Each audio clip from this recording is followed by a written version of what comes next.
Ready to rock and roll, folks? Because we got a powerhouse in the building today. We got the one and only Mike Murray, best-selling author of the book Chasing the Goal: Finding Genius in the Average Athlete. Mike, welcome to the show. Thanks, Jake. Thanks for having me. Excited to be here. Man, I'm excited for you to be here as well. I know we got a ton of sports stuff that we're going to talk about, but really what we're going to talk about to get this thing going here is your book. I mean, you're fresh off your first book launch. You probably are feeling all different types of ways. You've probably been riding the emotional roller coaster and a lot of things. Let's go straight to the beginning. Why did you decide to write a book, and what was that like? So I've been asked that question quite a bit. It's a little bit of a loaded answer, I guess, or question to an answer. When my daughter was being born 16 years ago, we had really struggled to have a kid. And once we found out we were finally going to have one, not knowing if a boy or girl, I started to write a journal to them, wanting to let them know who I was or am, what I went through. I think like every parent's dream is to make their life better than yours, maybe a little bit easier. And I walked away from it for 10 years. And I was coaching her. I was coaching or telling a story through coaching. And then a couple of years ago, I got hit with a really bad illness, a vertigo, that initially thought it was a major stroke. I was in the hospital, the ICU. And so I did a lot of thinking and a little soul searching and a little bucket list stuff and some promises of the big guy upstairs. If you get me out of this one, I'll follow through with X, Y, Z. Well, this is like Y. So, or Z, whatever you want to call it. And it really gave me the motivation to be like, you know what if I'm leaving the world today, what am I leaving behind? Mm, Um, and it really, the book is about paying it forward to the 17-year-old Mike Murray, when I was in high school, or my daughter, who you're writing it to, and to try to guide that person through some tough years of their life. So that's really the motivation behind it. And the kick was getting sick and realize tomorrow's not promised to you. man, that's powerful. Now, when you decided to follow through with Y or Z in the form of this book, right? Yeah. What were your thoughts? Because you never done it before. So what were your thoughts? What were your concerns? What was your hesitations? What were you nervous about before you started working with us? Everything, pretty much. That I was crazy. No, I really thought that I had a message. Think I had a unique path trying to chase my own dreams and goals. And I thought, that message would resonate with kids because it did through coaching.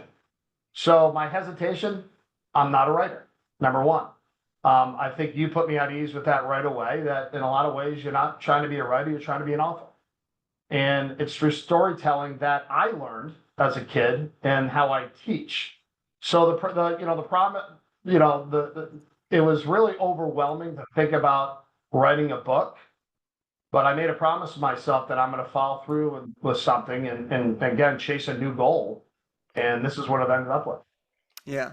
Now, chasing a goal is, I mean, I love the title, okay? Because you come from a hockey background, right? There's goals that are things we set, but there's also goals that are objects in the game of hockey and many other sports. I'm curious for you if you could just tell us a little bit about the goals that you had early on and why coaching now is such a big part of what you do. My goals early on as a kid was to be the champion of everything, to be the heavyweight champion of the world, to win a gold medal, to be the quarterback for Notre Dame, to be an NHL superstar. I was just a huge sports nut. And when I got into high school, and more importantly, my senior year of high school, I was at a crossroads of I was nothing but average.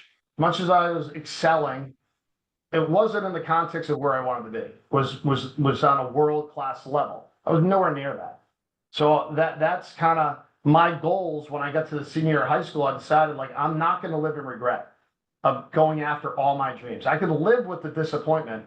I can't live looking back 10 years from now and say, you know what? I should have worked harder. And I think I had a unique perspective at that time in my life that I don't think a lot of kids have. And I tried to teach them that, like, listen, trust me, you're going to look back one day, 10, 20, 30 years from now, and are you going to be proud of what you put in your own book, your story? And it really pushed me to strive and push beyond wasn't a lot of people saying, Mike, you can do it when I was a 17-year-old kid. And I decided, you know what? For better or worse, I'm going after it. And it really just set me on a course to really achieve a lot of my dreams. And people will be able to read your official bio down in the show notes, but you pursue these dreams, okay? Yeah. And this is a lesson that I think is so important for everyone, especially people who are thinking about writing a book, but also kids who are playing sports, adults who are, feeling stuck or feeling like they want to get to the next level. You committed. You went all in. What happened college and beyond, and what was the ultimate end result that you were able to achieve? Well, again, like making that decision my senior year in high school to like, not accept being average and really going after those dreams. So what I was able to achieve after having a really a dream come true senior year, academically, athletically, really set the tone for the rest of my career. I went to prep school a year later. At that time, I wasn't considered one of the best 15 players in the smallest state in the country of Rhode Island. And a year later, I was chosen as the 188th best player in the world. I was chosen in the NHL draft at Acushnet Academy, and I only was able to get a very small scholarship to a Division I school, one school, and I was basically a walk on. And I went from a walk on almost my freshman year. Going into my senior year, I was considered a top candidate for the Hobey Baker Award, which is the National Player of the Year. And then I was able to turn that into an NHL contract, a 3-year NHL contract, and I was in the minors and don't want to give away the book of the story, but there was a lot of things that happened along the way, achieving a lot of my goals, but not really ultimately what my goal was. And it really taught me that it's really about the journey. Set goals high. You may not achieve them, but what you learn along the way, it really is about the journey. Do you find you just said something that really makes me want to dig deeper. Do you find that people should be setting bigger goals even if they don't hit them? Or do you find that people should set goals that they can pretty much achieve? Like what's your philosophy? Because people don't want to feel like a failure, right? So that's the reason people don't set goals that high, because if they don't hit them, then they feel like they're not good enough or they're not worthy of that. And so therefore it could even go down into other spiral. But if you set goals too low, well, then you're not seeing what your potential could really be if you commit. So how do you go about setting goals or encouraging people, whether they're kids playing sports or even adults who are trying to achieve something on their own? Good question. I mean, for me, it was setting the goals ridiculously high. And I did that my senior year. I set goals, and I write in the book. I had I believe it was 6 real important goals. I think I achieved one of them, or maybe two of them. So it's having those ultimate huge goals, but then it's breaking them down into mini goals. They call it like the telescope goals and the microscope goals. So you can have successes and achieve goals along the way, but I'm just a firm believer if you're not setting them high, and I'm not saying be unrealistic about it, but I had a real belief I could achieve them. And I set them high. I knew it was going to be difficult. I didn't achieve them all. And I think in a lot of ways, as an adult, you look back in life in perspective, and I Yeah. can accept it. And I tell my students or my players all the time, I go, set the goal high. The goal is not to necessarily achieve them, is to commit to the process. So one day you could turn around. Maybe it ends up with a gold medal, but one day you're going to turn around and look back. Did I do everything possible? That's what matters. That Yeah. ultimately what matters. Mike, you're firing me up over here. A lot of people will hone in on the word you said, which is unrealistic, right? Unrealistic, though, means something different for me and for you, and Right. based on my own goals and your own goals. When you're saying go big, but make it realistic, right? You don't want to be unrealistic. How do you define what's realistic and unrealistic? Is it the fact that you have a small belief, no matter how small, that it is possible? Does that make it realistic, even if it's such a small chance? Or how do you separate the two when it comes to thinking big? I mean, I think it's if you have for number one, you have to have a belief that you can do it, right? If you're going to set a goal to run a 3-minute mile, well, that's unrealistic. But if you feel like, all right, I run a 6-minute mile now, I think I can get in the low fives. right? It might be unrealistic in those terms for a runner that experience. But to me, if you have a belief that you can do something, Mm. I set them high and go after them. Because the worst, at the end of I always say, like, the worst thing that happens is you don't achieve them and you live with disappointment. That just means that you tried really hard, and you can live with that. You can live with disappointment your entire life, right? What I couldn't accept is not doing everything possible and then live with regret. Because I hear it on a weekly basis. I should have tried harder from various people, friends, relatives, whoever it is. I've never heard anybody say, I worked too hard. I haven't heard that yet. So my belief is, you believe in it. My goals were so high in high school, and they were pretty much unrealistic to everybody else except for me. Yeah. And I got pretty far for where I started. Mm. So I So say good. set them high. You know, if you're in left field, you're in left field. Yeah, I love it. I always say I'd rather live a life of oh wells than what ifs. Yeah. Because and it's the same thing that you're talking about, right? It's there's so much more joy in the pursuit of trying for something great because that's what it's all about anyways, is that pursuit, right? It's all about the pursuit. The pursuit is where the memories are made. The pursuit is where you go through the ups and downs. The pursuit is where you live it. The end result, whether you hit it or not, is really just a time for you to reflect on everything that you did up to that point.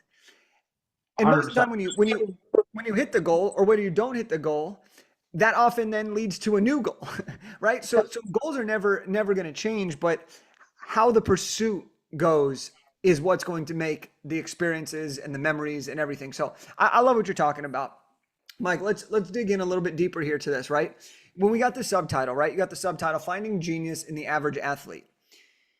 Now, what does this exactly mean, right? Because whether you're an average person or an average athlete, how do you find genius in it?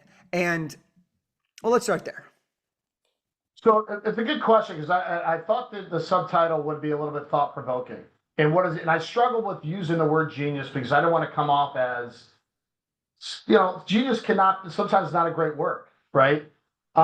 However, the meaning for me behind that title was a motivational tape that I listened to literally the night before my senior year of high school, sitting in my room, thinking about tomorrow's the first day of my senior year. Life just got real. And I see a tape. This is a real story. I see a tape of my tape player, if anybody remembers those things. I was curious. I'd never seen it before. I pressed play, and it was this voice of this motivational speaker, Bob Richards. And he was a 1950 and 1954 gold medal pole vaulter, and incredible motivational speaker. And it was an hour-long tape, and his premise was there's genius in the average man. And he related to Abraham Lincoln, said God must have loved the common man because he made so many of them. And then he said God must have loved the average man because he made so many of them. And I bought hook, line, and sinker into it. And he said most people get 1% of their capacity or their ability out of them. Imagine if you got 3 or 4%, you would be considered a genius. So it really struck me, and I'm like, if I ever wrote a book, that's got to be in it, because from that day forward, it connected all the dots for me. I had what I wanted to do. It was more the motivation, daily motivation. I listened to that tape probably every day for like 3 years. And it really just struck me. And I didn't go to bed. It puts me to sleep because the voice just really carries on to me. So that could be for anybody else in different various ways. A book, a song, or whatever. For me, it was that tape. It was all about getting more out of your abilities, getting the best, finding your own genius. And I set out on a mission from that day forward to go after it. And not a lot of people knew that, even in my own family. And I found out finally 2 weeks ago where that tape, 35 years later, where that tape came from. Because I never asked, never told anybody the story. And I found out it was my older brother, Kevin. Wow. And he wants the tape back. He's not That's dead. great. That's great. Why? And now I want to single in on you too. I'm really liking the direction we're going here. Why were you not okay with being average? Because honestly, there's nothing wrong. 3-sport athlete in high school, you have a great senior year, you do everything you can. That's also okay. So like, why why did you not be okay with being average? Well, I'm not really sure what the answer to that is. It's just that ever since I was a kid, I had these big, big dreams and goals. And I just wasn't okay with accepting that this is who I was going to be. I was in, like I said, the smallest state in the country. I was a very good average athlete. Nothing great. I was recruited in one sport, football. Maybe a couple of schools recruited me, not at all for hockey, nothing for baseball. I was a very good average athlete. And so I just had these enormous goals that when it came down to it, my senior year, I'm like, you know what? Like so many things influenced me. And I don't know if you remember the movie Vision Quest with Matthew Modine. That was Okay. really impactful for me as a kid. And it was all about realizing life is coming fast. I want to make my mark. Wow. And that at that point in my life, that's what I decided. I'm making my mark, and everything just seemed to come together. So I had a lot of things that influenced me at those times, and that was one of them. And I just wanted to see how far I could take it, and I wasn't going to accept just being an average athlete and a dime Amazing. a dozen that every town has. I just Amazing. wasn't happy with that. I love that. I mean, I remember when I was in high school, for me, that was my experience like that happened the summer between my freshman and my sophomore season. And that's when I'm not going to go deep into the story, but that was for me the okay, let's not just follow the traditional path. Let's do something different. And so I ended up making the varsity basketball team as a sophomore. I was 5'4", 120 pounds. And we were playing against some pretty good talent. And that was one of those stories for me where it's like, I don't want to be average in anything I ever do. Like I will do whatever it takes to create a result that most people can't comprehend. Right. And that mentality stays with me because some people are blessed with certain things in every aspect of their life, personality traits, physical traits, everything. Some people aren't blessed with those same things, right? But we all have the ability to choose what level we want to play at and compete at, right? And that's the thing with the game of life. So I love this, man. I love this. And I love that you're sharing this lesson with athletes across the country, across the world. And I want to go back to the book here a little bit. This was a goal. This was one of those dreams, right? And you're like, we're going to do this thing. So was there any standout moments or turning points for you with the book that actually made it start to feel like, holy shit, this is actually going to happen? Um, Good question. Really, we had several conversations leading up to it, if you remember, Of about course. committing to it. And it's funny because you said something that really struck me and really got me to move forward to do it. You said I would talk to you about what I would talk to my athletes about is not living with regret. And I think you said, are you going to put your money where your mouth is? Are you going to practice what you preach? I remember saying I was like, good one. I go, that's you know what? You nailed it though. And that really set me on the course of like, am I gonna talk about it or am I gonna do it? And I know some of the advice was share your journey as a writer along the way. I didn't do that. And the reason why is that I didn't want anything to get in my way of accomplishing my goal. And what you guys laid out as soon as I, signed on, um, I hate to say it, but it was really easy. You guys made it so easy, and you had such a great team that I just focused on the day, and that's how I believe as an athlete, you're successful probably in any walk of life. It's about today. It's not about yesterday. Yesterday's history. Tomorrow's a mystery, and today's the present's a gift. That's what I believe in. So I approached it that way, and once I finished that manuscript, all of a sudden I look up, I'm like, wow. I'm like, it was like, take a bow, you're pretty much done, or you've done that big part of it.